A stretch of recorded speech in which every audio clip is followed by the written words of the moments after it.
El uso correcto de la mascarilla. Lavarse las manos con agua y jabón. Mantener el distanciamiento físico. El uso de sanitizer y alcohol. El rastreo de casos para detener la línea de contagio. Porque no podemos bajar la guardia, en Juana Díaz estamos alerta contra el COVID-19. Muy buenos días tengan todos a los amigos que nos escuchan a través de WPAB 550 AM y también a través de las redes sociales, específicamente a través de Facebook en el municipio autónomo de Juana Díaz. Le damos la más cordial bienvenida al programa oficial del municipio autónomo de Juana Díaz Alerta contra el COVID-19, en este esfuerzo que hace el municipio por llevar información actualizada sobre el manejo de la pandemia en nuestra ciudad e información y orientación en salud pública para ir impartiendo de esas herramientas que nos permitan poder manejar este virus que nos ataca. Le saluda Idelisa López y en esta ocasión le doy la más cordial bienvenida a el director de la Oficina de Ayuda al Ciudadano y también coordinador del programa de Operación Vida, Nelson Rivera. Buenos días, Nelson. Saludos, buenos días, Idelisa. Y también nos acompaña la doctora Mari Carmen Correa, quien es la epidemióloga del municipio. Gracias por estar con nosotros, Mari Carmen. Saludos, Idelisa, buenos días. En esta ocasión vamos a aprovechar a hacer un breve recuento, particularmente de un evento que se estuvo llevando a cabo la pasada semana, específicamente el miércoles pasado, mientras estábamos llevando a cabo el programa. Paralelo a esa gestión, aquí en el Centro de Bellas Artes hubo un encuentro dirigido primordialmente a organizaciones, a la clase médica de la ciudad y de igual forma a los profesionales de la salud que atienden y prestan servicio en nuestra ciudad. De igual forma hubo otros recursos que se invitaron para la presentación de lo que es el proyecto de rastreo, que en nuestro caso particular se llama o se ha puesto bajo la sombrilla de lo que es Operación Vida, viéndolo como un concepto mucho más abarcador en la integración de servicios. Nelson, vamos a comenzar por preguntar cómo se llevó a cabo, de dónde surge la iniciativa de llevar a cabo ese encuentro que se celebró precisamente la semana pasada aquí en el Centro de Bellas Artes. ¿Por qué surge esa iniciativa de hacer ese encuentro? Sí, gracias, Idelisa, por esta oportunidad de nuevo. Surge a raíz de un plan de trabajo que comenzamos en el mes de marzo. Como bien recordamos, el mes de marzo por primera vez se convoca a la comunidad médica para informarle las iniciativas que estaba tomando el gobierno central a través del Departamento de Salud y hacia dónde nos dirigíamos a trabajar con la pandemia. Luego que entra el programa de rastreo, ya debidamente solicitado la propuesta de rastreo al municipio de Juana Díaz, uno de los objetivos específicos es mantener a la comunidad médica y al público en general informado en situaciones en tiempo real de a dónde estamos en cuanto a la pandemia, y a eso responde esa reunión que tuvimos la semana pasada para actualizar información, porque sabes que a través del CDC, Departamento de Salud, a través de las órdenes ejecutivas que emite la gobernadora y otros cambios, es importante que la comunidad médica pues estuviese al tanto de todo lo que está pasando. Nosotros en el programa no habíamos tenido la oportunidad que Juana Díaz conociera el programa de rastreo y se dio esa oportunidad para que los médicos, los psicólogos que estaban aquí, los laboratorios, el público en general que estaba aquí, pues conociera el programa de rastreo, cómo trabaja, cuáles son sus objetivos y hacia dónde nos dirigimos. Entre los recursos que estuvieron participando, se contó con la presentación de Fabiola Cruz, que está a cargo del sistema de rastreo a nivel de Puerto Rico, asignado específicamente dentro del Departamento de Salud. Mari Carmen, ¿cómo ha sido la interacción en ese esfuerzo de colaborar con el Departamento de Salud para llevar a cabo el programa de rastreo específicamente en nuestra ciudad? Pues desde el marco conceptual de lo que es el sistema de investigación de casos y rastreo de contactos, tengo que decirte que ha sido una experiencia bien fructífera. La comunicación que he tenido con Fabiola, tanto Nelson, que también ha sido parte clave en este esfuerzo y en esta alianza que tiene el municipio de Juana Díaz con el Departamento de Salud.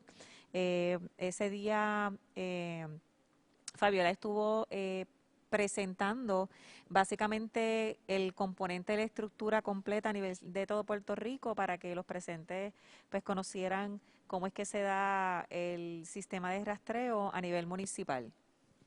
Hay algo bien importante para compartir con los amigos que nos escuchan. En el caso del municipio de Juana Díaz particularmente, se ha hecho un esfuerzo por integrar los elementos de lo que es la data estadística con relación al seguimiento de los casos para poderlos hacer públicos. Y otra de las cosas de las cuales se estuvo hablando es la presentación del dashboard municipal, que del cual hemos tenido oportunidad de hablar en programas anteriormente, se hizo esta presentación a los profesionales de la salud. ¿Cómo fue la receptividad, Nelson? ¿Cuál ha sido la receptividad por parte de los profesionales de la salud, de los médicos de nuestra ciudad, al acceso que se tiene mediante esta herramienta electrónica al día a día de cómo vamos con la pandemia en el caso de nuestra ciudad?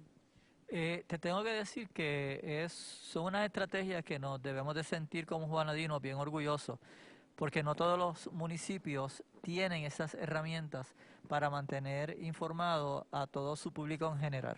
El hecho de que nosotros tengamos un dashboard que todo el mundo puede llegar ahí, se actualiza 2 veces al día, se recibe información constante de más o menos cómo es que se dirige esa pandemia a nivel de pueblo, brinda un sentido de confiabilidad de que Juana Díaz estamos bregando de forma proactiva el elemento de los casos. Y tengo que decir también en ese dato que la gente debe de sentirse completamente confiada de que lo que se publica en ese dashboard, lo que se publica a través de los datos que nosotros trabajamos es de forma estrictamente confidencial. No se violenta confidencialidad, nadie que está manejando esos datos sabe quiénes son las personas que estamos hablando, porque son manejados de forma de confidencialidad que nos protege la ley de IPA. Basado en eso, los profesionales de la conducta pudieron ver que había una información que muchos de ellos desconocían, ¿sí? Bregan, como bien me topé con una doctora que vino la semana pasada al adiestramiento, el laboratorio me reporta, y porque el laboratorio me reporta, pues entonces ya yo asumí la responsabilidad como médico de informar, y no se queda ahí. El laboratorio solamente me reporta a mí un positivo o un negativo, pero es el médico el que conoce ese caso, el que refiere a Operación Vida, para que ese participante pueda adquirir otros beneficios que no necesariamente el laboratorio los tiene. Y brindó una información, esta reunión informativa, donde le clarificó a ella, al igual que a muchos, el objetivo específico del por qué Operación Vida existe. Que es la mirada mucho más general de lo que es la atención a la pandemia, y eso lo hemos hablado desde el comienzo de esta serie de programas informativos. En primer término, que Operación Vida, al que usted puede accesar llamando al 787-903-8232, es una línea confidencial a través de la cual usted puede recibir orientación en el manejo de casos, puede ayudar a ubicarse en lo que es la realización de la prueba confirmatoria, porque existen unas alianzas, así que es un proyecto, vemos cómo va ramificándose, ¿verdad? Va diversificándose lo que es el concepto de Operación Vida. También puede coordinar la asistencia en términos del uso de un oxímetro, de un termómetro, accesar a la mejora, la coordinación de suministro de alimentos, de medicamentos. Es una mirada integral, no es meramente saber que ese paciente o ese núcleo familiar, porque puede haber dentro de una familia varias personas están afectadas también, y lo escuché de la doctora también mencionar y del compañero Andrés Vélez, que existe información o hay herramientas y contactos que se han ido levantando para el patrono, si tiene dudas de qué hacer cuando se identifica un caso en ese núcleo laboral, en ese centro de trabajo, qué cosas y qué herramientas, qué leyes le protegen a él, le cobijan, qué leyes, deberes y responsabilidades a él y de igual forma al empleado que está allí. O sea que es una mirada, como muy bien hemos tenido oportunidad de mencionar, que integra una serie de elementos, no es meramente la data o no es meramente te estoy llamando para decirte que eres positivo. Así que reiteramos la invitación para que usted llame al 787-903-8232, que es Operación Vida en Juana Díaz.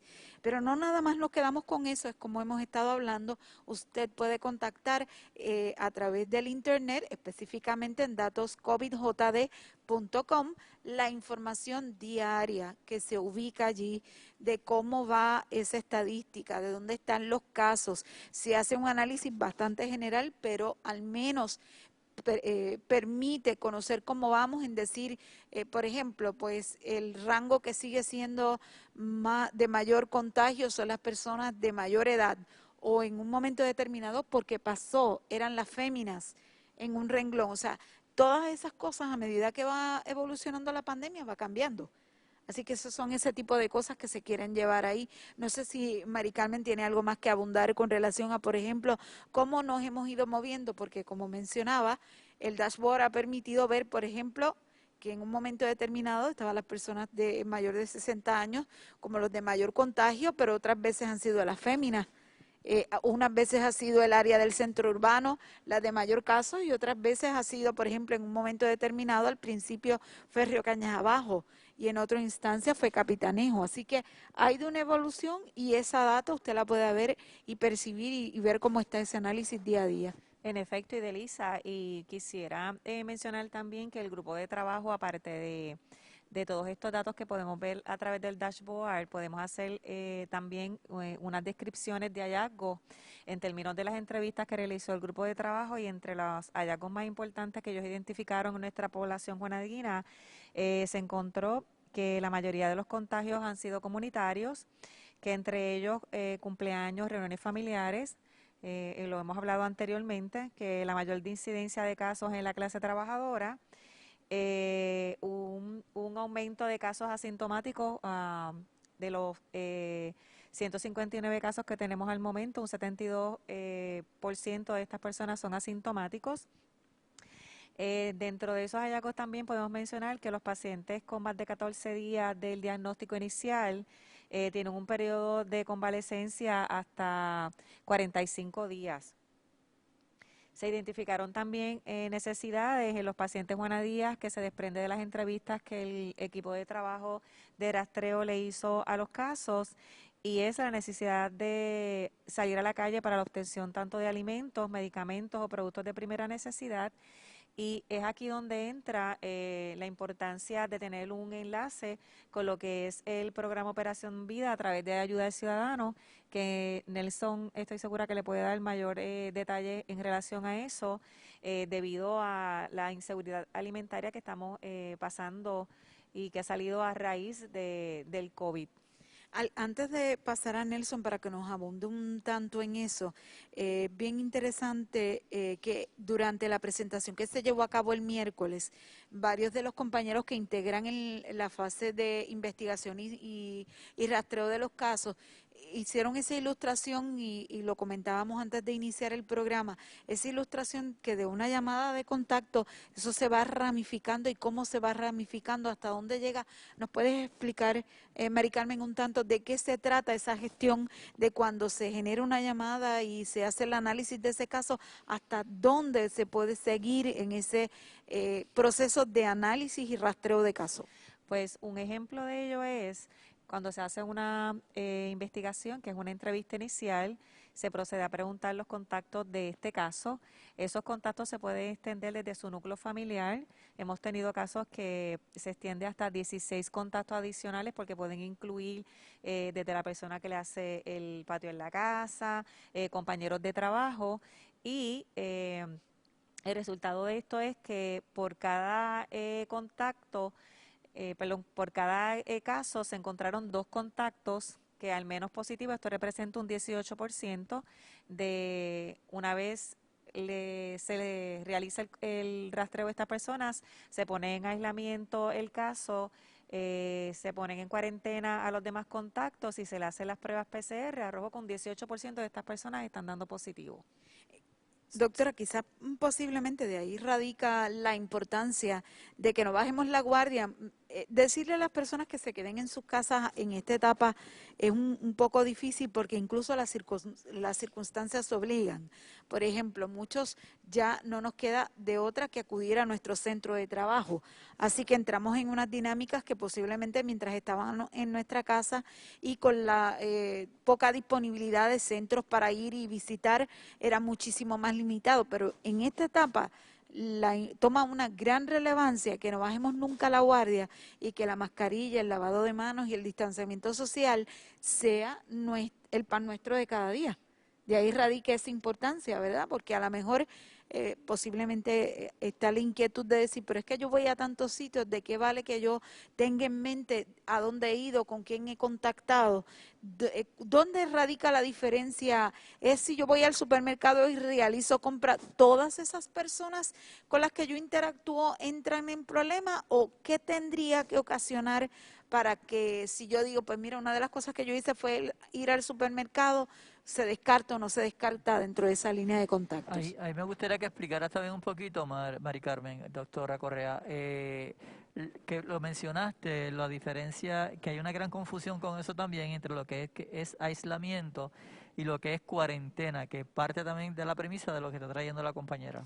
Pues mira, el aislamiento es cuando un caso es positivo a la prueba molecular, que es la prueba confirmatoria, esa persona debe estar aislada completamente del resto de la familia y dentro de la casa. Esto implica que la persona debe estar aislada dentro de su habitación, aislada completamente, ¿verdad? De ahí viene la palabra de aislamiento. Entonces, la cuarentena implica que va a estar en su casa, que no va a salir de su casa.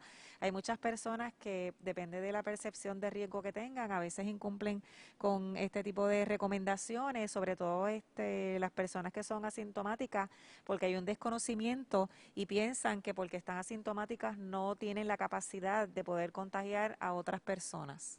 Eso es bien importante recalcar lo que el que usted sea asintomático y vi un % bien interesante entre las personas que han resultado positivos en los casos que están activos en Juana Díaz, hay un % bastante alto de personas que son asintomáticas y eso ciertamente hace que las personas quizás bajen la guardia y entiendan que incluso en ese núcleo familiar no tienen que guardar medidas de precaución porque no sienten nada y no saben que tienen esa capacidad de contagiar. Hablaba un poquito del escenario del supermercado y el cuento de a quiénes sí yo puedo contar, porque por ejemplo una de las estrategias que el municipio tiene para compartir y comunicar en los próximos días es hacer ese rastreo personal, el yo mentalizarme diariamente que yo responsablemente debo ir tomando en cuenta, salí de mi área de mi residencia, voy a mi entorno de trabajo, compartí con fulano, con el otro compañero de otra dependencia, salí de allí,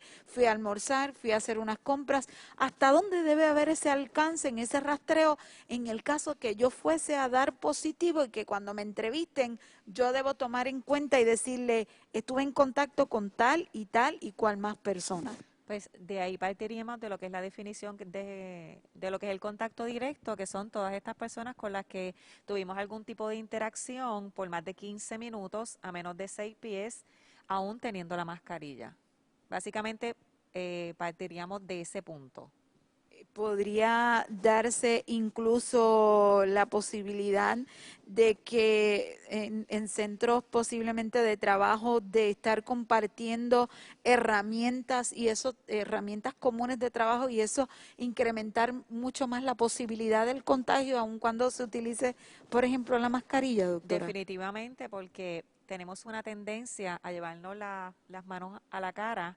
Es una reacción que tenemos todos los seres humanos, ya sea para hacer algún gesto. La cuestión el hecho de compartir hasta un simple bolígrafo en las oficinas cuando a veces lo que hay es un cuadro telefónico, ese tipo de conductas, ¿verdad? O de, por decirlo así, de circunstancias o escenarios en los que nos vemos, pues es recomendable que se mantengan las medidas básicas que siempre he recabado durante las entrevistas anteriores y siempre. Pero ciertamente. Ahí hace eco lo que estábamos hablando sobre lo que es salud mental y para yo establecer una buena salud dentro de mi escenario laboral, una de las cosas que debo tomar en consideración es lo que maximiza un riesgo y lo que minimiza un riesgo. Si antes de la pandemia mi costumbre era que para llevar dentro del escenario laboral fuese municipios ¿verdad? Por tomar en consideración municipios, que para llevar un papel tengo que entonces ir a esta otra oficina. Viendo ahora el marco de la realidad, en vez de llevar ese papel, ¿por qué no entonces minimizo el riesgo? ¿Por qué no llamo entonces y busco otros criterios donde no se dé ese contacto? Eso es lo que ha creado un poco de resistencia a mucha gente a tener que hacer ajustes y esos cambios. Y por eso es que a veces vemos que todavía en escenarios como supermercado, oficina, entre otras, los focos de contagio continúan, pero es porque no hemos modificado esa conducta.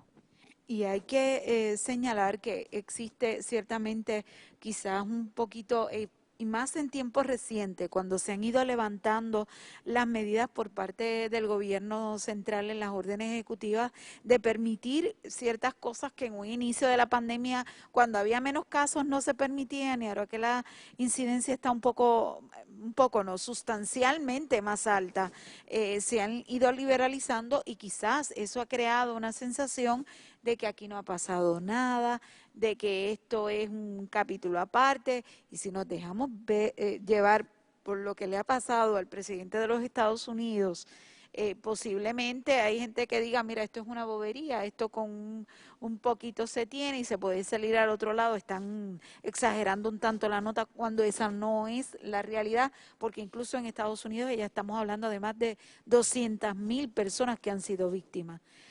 No sé si ustedes también están más o menos en esa sensación de lo que hay en la calle, de lo que se encuentran, pero tampoco, porque es un tema que vamos a estar dialogando el próximo miércoles, Dios mediante, es el aspecto de la salud mental y de reconocer que sí hay gente que lo está haciendo bien, que sí hay gente que están tomando medidas de precaución. Si, por ejemplo, fuéramos a hablar de organizaciones, las iglesias, por ejemplo, que entraron en este nuevo ciclo de apertura, en términos generales, por lo menos las que hemos tenido conocimiento en el caso de Juana Díaz, en su mayoría, si no todas, han tomado medidas bastante rigurosas para que aún se continúe el espacio de ese alimento espiritual que el ser humano necesita y que esa actividad no se convierta en una más de riesgo, Nelson.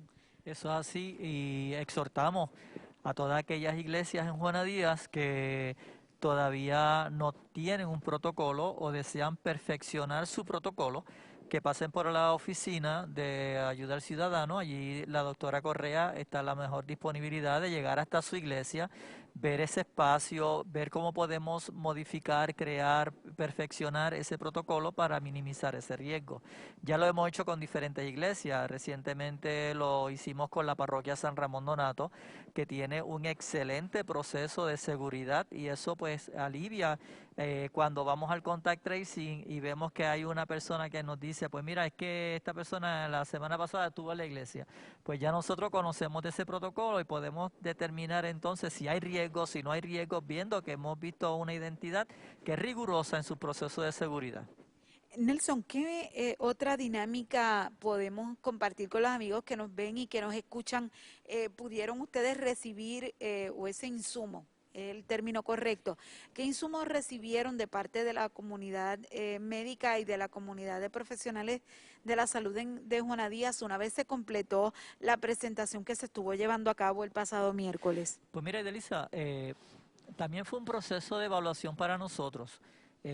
Al tener a la doctora Fabiola Cruz, que trabajó su presentación desde la perspectiva de rastreo a nivel de Puerto Rico, pudimos entrar en una comparativa también nosotros como programa de ver cuáles eran nuestras fortalezas, pero también cuáles eran nuestras debilidades.